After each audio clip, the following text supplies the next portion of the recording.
It may surprise you to know that almost 90% of Maine is covered in forests. Even in this modern age, there is true wilderness that hides mysteries to be explored. It's one of the reasons I've become a park ranger.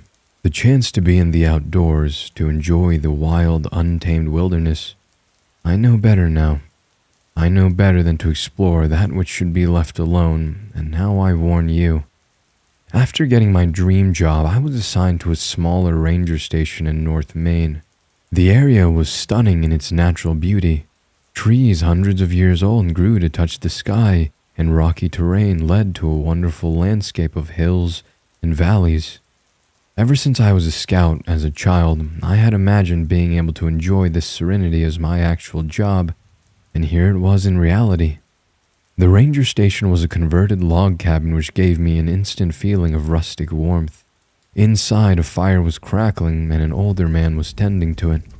I walked in, hand extended. Hi, I'm the new ranger assigned here. Glad to meet you. I waited in awkward silence and dropped my hand as the man ignored me for a few minutes before turning around and standing tall. He was a stout and portly man with graying hair who looked me up and down before walking away from me over to a table with a coffee pot. I sat in silence while he poured himself a cup and let the steam rise as he sat down in a large wooden chair. So, you're the new whelp they're sending me. The man took a long drink from his mug. His voice was raspy, like he'd smoked a pack of cigarettes a day. Yes, sir. Ranger Parson, here and ready. I uttered, almost giddily. Another silence as the portly man glared at me. That is way too much energy for this time of day. Sorry, sir, just excited. No more of this sir stuff. Name's Hicks, so please use it. He put his mug down and got up from the chair, grabbing his coat off a rack, and gestured me to follow. Hicks led me to the ranger truck and gestured for me to get inside. Come on, whelp. Let's get you acquainted with the woods here. We drove in silence for a while as we navigated the truck through some rough dirt roads, weaving through the thicket forest as I admired the beauty of it all. So listen up, Parson. This job is life and death for folks, so you need to be alert and ready at all times. My back unconsciously sat upright and straight.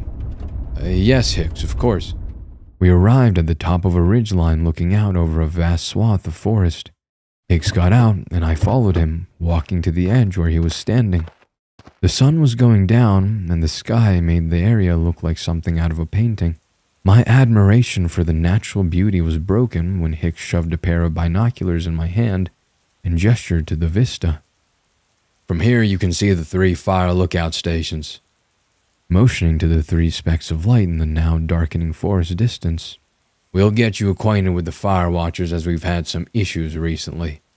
I dropped the binoculars. Issues? Hicks nodded. Some folk tales tell of something that inhabits these woods that kills or causes people to go missing. All nonsense, of course, but kids and weirdos have been certain it exists and have been combing this place for proof, causing hell and being destructive to the environment. Spooky folktales were hardly anything new to me. Something? Oh, some such nonsense that started with a tale of people going missing in the woods only to have people swear they see them later. The main culprit for this silliness was a group of hikers who were found dead back in the 70s, though I guess there's been tales of similar fates for years. I admit I swallowed a bit hard. What happened to them? Hicks rubbed his hand on the back of his head. Unfortunately, a bear, a big one it seems, had clearly gotten them as there were claw and bite marks that ripped through them in their tents. Nasty stuff. To this day, we'll get reports of people claiming they saw a bloodied hiker or even an old frontiersman calling out to help with those who go looking for them not returning. Hicks cleared his throat, and his raspy voice returned. Idiots have come out here littering and almost starting forest fires looking for signs of these ghost people or monsters or whatever they are, especially ever since that true crime podcast, The Deep Forest, came out, the camping incident speculating wildly about what really happened. Hicks gestured to get back into the truck, and we began to drive to the ranger station. I'm not familiar with that podcast. The damn thing put this area on the radar of every wackadoo out there and makes our job miserable, as we often have to go rescue the idiots who don't properly prepare for actual wilderness. I sat and I took in what Hicks had said, watching the now dark forest go by, illuminated only by the truck's headlamps. Question: has anyone actually gone missing after seeing those lost people in the woods? It was a surprise to hear Hicks' hesitation after his otherwise complete dismissal just a few minutes before. The woods here are old, very old, and unforgiving for those people who don't treat it with respect. People have gone missing, but all can be explained by getting lost or having an unfortunate encounter with wildlife. He sighed and gave a forced laugh. No monsters are out here. The next few months were delightfully uneventful, other than the occasional idiot, as Hicks always called them, getting hurt and needing help. I became friends with one of the fire watchers at Point Alpha by the name of Iris. Her soft voice often called over the radio just to chat at night about the stars, whom she stared at fervently while on her watch. The other two towers checked in, but seemed to relish in the isolation, never wanting to engage. Then the day came when a motley group of 6 younger folks made their way up to the ranger station. I say younger as if I'm an old coot, and Hicks was clearly rubbing off on me. Almost all were on their phones, casting to TikTok or other social media. The guy leading them was lean and sported a short beard and walked towards Hicks and I, while his compatriots streamed their entry to the woods. Get ready. Hicks' gruff voice mumbled to me. What brings you here today, son? He called out to the young man approaching. Hey there, officers. We're just filing our camping plan. Who tried to shove some papers in Hicks' hands, but he was not bemused, nodding over to me to take them. We're not officers, son. We're park rangers. Are you sure you folks are ready for a few days in these deep woods? This place ain't exactly easiest to camp in. The young man looked almost hurt. That's exactly why we're here, officer. We're doing an on-location episode of our podcast. I'm sure you've heard of it, The Deep Forest. Any hint of amusement now left Hicks. I see. And what exactly will you all be doing out there? By now, a few of their group had walked over to the young man, and a young woman called out. Josh, everything okay? I want to get some recordings before we set up camp. Yes, no problem. Just letting the officers know where they're going to be out here. He gestured to the two of us as the young woman took out a small microphone attached to her phone. Cammy, let's start with these 2 officers. Would you two tell us what you know of the mystery of the Deep Forest 7, the campers who met grisly ends out here in the wilds back in the 70s? Shoving the microphone in Hicks' face, Hicks shot daggers in the girl's direction, who seemed oblivious. Listen here good. Josh, was it? You and your little cohort will respect the rules, or I will personally throw you out of these woods. Do not camp within 100 feet of any water source. Do not, under any circumstances, violate the campfire rules, and I better not hear you all vandalizing these woods. You are expected to return them as pristine as when you went into them. And most importantly, do not dig anywhere. Hicks then turned and walked away back into the cabin, leaving them with me. Well, he was no help. What about you, officer? What strange things have you seen out here? Ever seen any previously missing campers out in the woods? As he said, we are rangers, not officers. Nothing strange here, just beautiful but true wilderness, so be safe out there. The girl previously called Cammy pulled the microphone away. I think that will be a good intro as we cut to our next segment talking about how the campers thought everything was safe too before being killed. Josh nodded. Well, officer, we'll keep the forest all nice and neat. We'll see you back here in 5 days. There's a special spot we're going to be camping at. Supposedly, it's where the center of the forest is. Jogging back to the others, Josh and Cammy joined the cavalcade of social media posting as they began to journey into the woods. Walking back into the cabin, Hicks was at the coffee pot, as he so often was, shaking his head, muttering, "Idiots," over and over. Parsons, make sure you keep regular patrols, as I have a strong feeling they'll need someone to come save them from skinned knees sooner or later. I'm going to head into town for a supply run. Radio me if there's anything out of the ordinary. Something in Hicks' voice was off. It was something I hadn't seen before. Fear. Alone in the ranger cabin that evening, I heard the familiar crackle of static on the radio as the soft voice of Iris came over the line. Ranger Station, this is Firewatch Alpha. You awake? A smile came across my face hearing the call as I radioed back, putting down my coffee. This is Ranger Station. What's your status, Alpha? All quiet tonight, Ranger Station. The sky is clear and you can see a beautiful view of Mercury from up here. You know, one of these times I'm going to have to come up and look through that telescope of yours and see what you see, Alpha. Ranger Station, is that a proposition? Because this is strictly a solo job up here. Well, when your assignment ends, then we'll have to meet in person. A giggle came across the radio. I think we can do that. I'll bring my telescope and... The line cut to static. Alpha, I lost you for a second. You still there? A static buzzed back. Alpha, this is Ranger Station. Please respond. As only static greeted me. Iris, are you okay up there? When the radio came back on, I heard screaming and crying in the background as I shot up. Ranger Station, this is Alpha. I have an emergency. Please respond. Alpha, this is Ranger Station. What's going on up there? A girl just burst out of the woods to my tower, screaming hysterically, covered in blood. You need to get over here now. Hold on, Iris. I'm coming. I grabbed my jacket and first aid kit and hopped into the Ranger truck, revving it at full speed up to the Firewatch tower. The damn idiots, as Hicks called them, must have fallen or done something stupid and gotten hurt. After a tense drive that felt like eternity, I arrived at the base of the tower and headed up the stairs to find Iris holding the girl Cammy I had previously met. Iris gestured to me to come as I rushed forward with my medic kit. What the hell happened here? I called out, examining the younger girl. Her right arm appeared shattered, hanging and jiggling from the skin and not bone.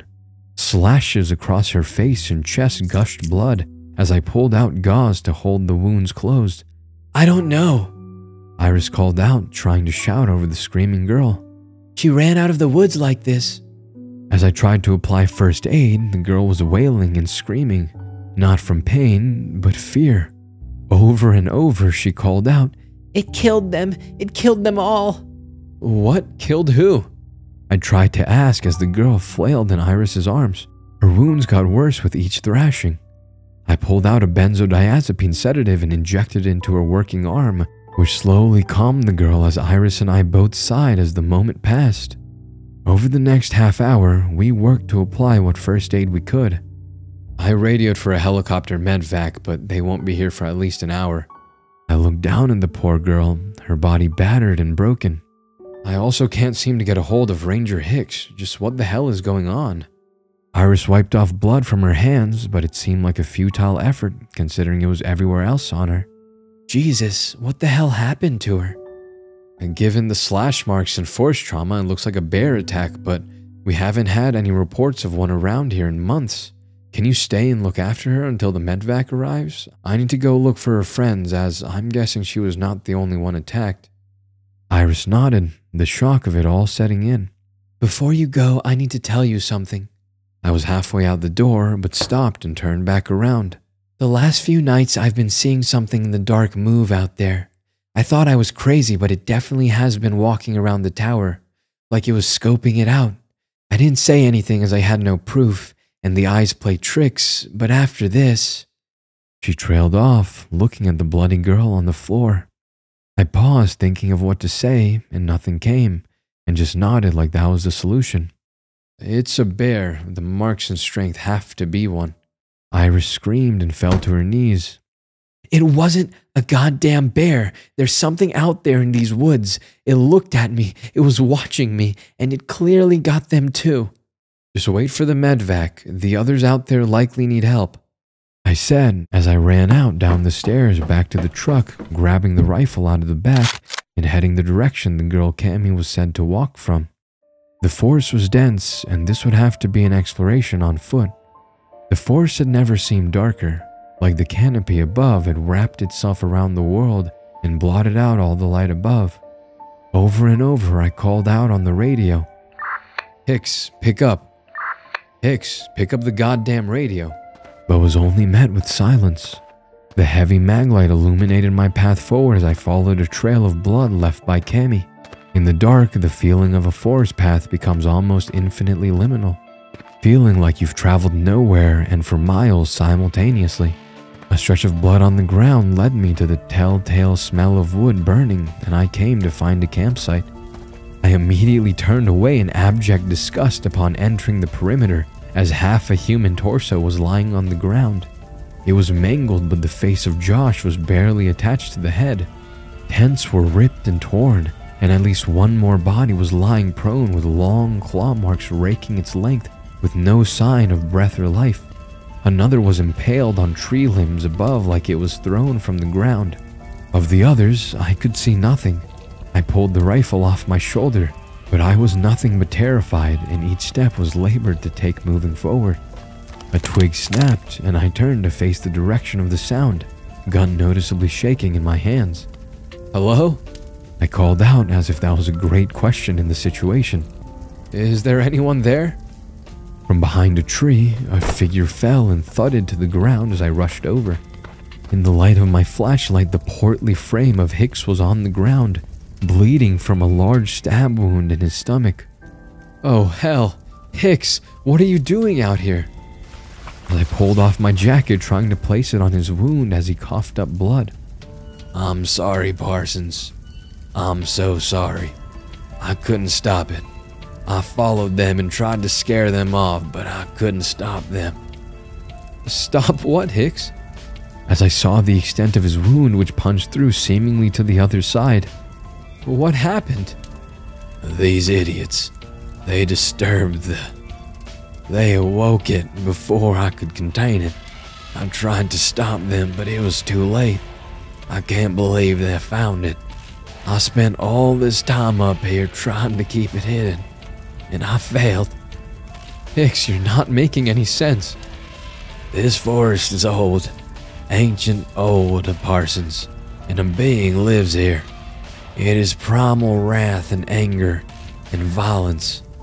Coughing up more blood and trying desperately to point to something at the campsite. "The sigil there. It sealed it before they disturbed it, just like the people before." He grabbed my shirt and pulled me forward. "It's going to kill every human in this forest now that it's free. You need to get out of here." As a clot of blood splattered out and Hicks' breath stuttered to a halt as his eyes sank back, with his body going limp. I think I held Hicks' lifeless body for a good 20 minutes before coming back into myself and finally laying him down on the ground. Finally standing up, I walked to the area Hicks had pointed to in his last moments. The ground was rough and torn with dirt and leaves, and sticks showered everywhere. Running my hands through the disturbed soil, a stone effigy of a face was buried in the ground. As I ran my hand over it, more of the stone carving presented itself. It was a carved face made of leaves. The visage was terrible and gave me a revulsion upon viewing it. It cracked down the center as I tried to refocus on it, as something was pooling out of the crack. I touched it and pulled my fingers into the light to see fresh red blood oozing from the ground, like the forest itself was bleeding. My examination stopped when I heard a scream in the distance and darted away from the campsite towards the sound. The scream I heard was human, and I heard the telltale whimpering of someone in pain. I pushed through the forest brush trying to make my way towards the sound, and when I showed my light, I saw one of the young girls from the group before. She was bloodied and crying in agony. I shouldered my rifle and tried to come to her aid. "Hold on, I'm coming," I called out. The phrase reminded me to check if I still had any first aid supplies, and the moment of hesitation saved my life. Claws, the length of my arm, slashed out in front of me, slashing across my face as the girl had vanished, and I fell backwards trying to regain my balance. Looking back up, a form stared down at me, sharing the same look of the stone figure buried before. A face of leaves with eyes of burning embers shone out as if it peered into my very soul. The long bladed limbs slashed down at me as I rolled aside from the blow, grabbing my rifle and wildly firing upwards. I'm no marksman, and whether out of luck or skill, a shot hit its face, and the creature screamed in an inhumane howl. I wasn't going to press my luck, and I ran. I ran as fast as my legs could carry me, dropping the rifle by accident, but I couldn't look back. I didn't know where I was running in the dark as I just pushed forward, my heart pumping to the extreme with only the flashlight shining ahead. I hit a tree as I ran and fell, tripping over myself, crashing into the dirt. Picking myself up, I found I was in a clearing, one I had never seen in the woods before. All along the perimeter, thick trees seemed to have grown to gargantuan proportions. On every tree there were faces, human faces, that screamed in eternal agony, encased in the bark of the massive trunks. There were hundreds, thousands of faces, all screaming to the empty darkness of the forest. Behind me, I heard lumbering footsteps as the creature had found me. It moved in the darkness of the trees. Wherever my light showed, it faded and appeared elsewhere. It made not words but sounds that triggered something mnemonic in me. Something in me from when the first mammals appeared on the planet. It was the sound of being hunted. With nothing left to fight with, I made my way through the trees with faces and into the deep forest yet again. Behind me, like a breath of death that clung to my neck, I could feel the creature's claws closing in on me.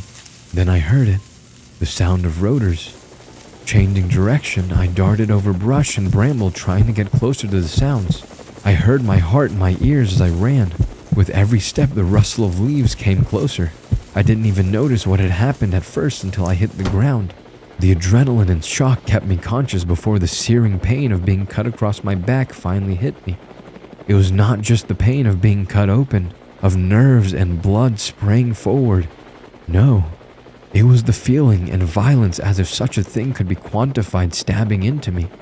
Whatever the thing was wanted so hard for me to not just be cut, but to feel agony, and it succeeded. I fell and heard the rush of rotors, and time seemed to stop for me. I was doomed for now. I was so close to escape, and it was all for naught. The forest itself seemed to delight in my pain, as if the blood cascading from my back nourished the ground floor, scouring on the crimson ichor flowing from my body. My eyes blinked for a moment, as suddenly the dark forest was illuminated. A flare, from where I could not see. The last thing my conscious mind remembered was seeing a person standing, aiming a weapon at the thing behind me. My world faded into darkness. I awoke in a hospital bed, my sense of time lost. My body bandaged to the point I looked like I was about to receive a royal burial in a pyramid.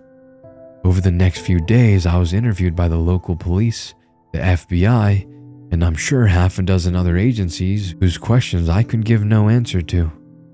I had learned the medical crew had found the girl Cammy in the watch station badly beat up, but she appears to have survived, though in a near catatonic state. The other members of the Deep Woods podcast were either dead or missing. The news media had a feast at the story with wild speculation, but it was all chalked up to a bear attack as it had been before. Of Iris, there was no trace. The fire watcher was missing, along with the others presumed to have been gotten by the wild bear. A massive search and rescue was initiated, but no survivors were found. When I was well enough to walk, I went with a search party. Their gaze on me hoped I had some further secrets to reveal. I took them first to the bloody campground to search for the stone face of leaves buried in the ground, but it had disappeared. My fingers became bloody as I clawed into the dirt, trying to find it, to no success. I then spent the next few weeks in the woods trying to find the clearing in the woods with the faces in the trees. Every drone survey to guide said no such place existed. Eventually, I was deemed broken, mad even. My explanations became more evidence it was just a bear attack because of their objective absurdity. I had become nothing more than a joke, and the incident was slowly forgotten. I was in the woods yesterday, staring into the dark thicket when I heard a voice. It was soft and calm, and I followed it. I followed it to a clearing I did not recognize, and in the center, Iris stood.